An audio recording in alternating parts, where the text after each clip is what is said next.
stress was probably originally, evolutionary-wise, a survival mechanism. Yeah. How did it become a threat? It's curious, like if you look at animals in the wild, at least my impression of it, there's kind of like a relaxed alertness. Everyone's aware that there's predators, and people, like the whole group is like has a collective relaxed awareness that's going on. And if danger comes, then the system moves up a gear, But for us, when stress is there, it's like we're on high alert all the time. And neurologically, what happens when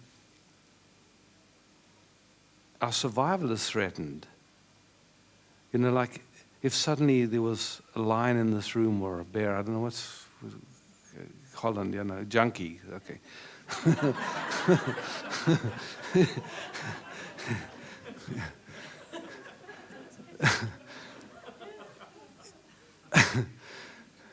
Really desperate for our valuables. Okay, there would be like a threat. So what happens in our nervous system is that our body does something amazing in an instant. It's like it takes, if there's a real threat, is it important that your organs get energy, or is it more important that your arms and legs get energy so you can fight or run? So what happens is your body just shunts all the energy from your organs to your arms and legs. Is it important that you have a strong immune system if there's an immediate threat?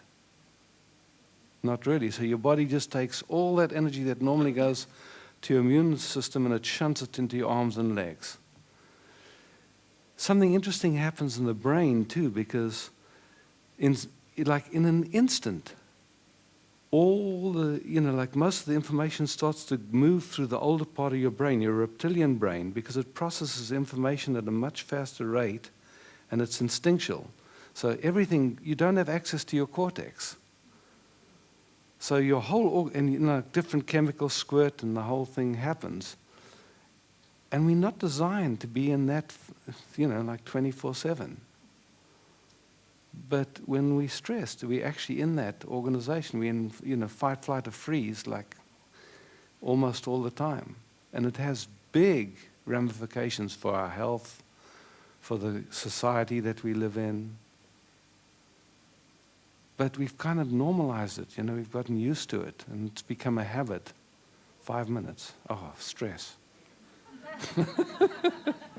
3 minutes, oh, good, wow, close.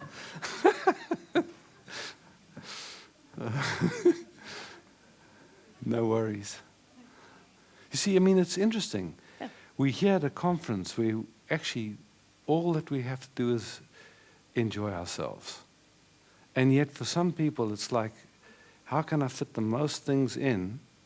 It's like the paradigm, it's like, wow. And it's, there's a certain level of stress that creeps in just in here, in this idyllic circumstance, yeah? Just from an old habit, isn't it? I'm sure some of you can recognize what I'm speaking about, maybe, if you're not too relaxed. For me, the more important question is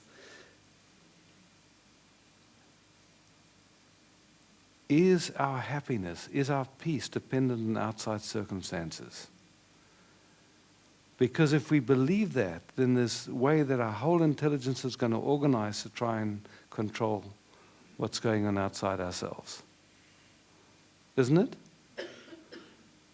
And has anyone had any luck with that? There's a number of us here, so I guess it's, scientifically it's kind of significant if no one's had any luck. Doesn't mean that nobody won't one day, but there's some evidence for that it doesn't work, yeah? Is that scientific?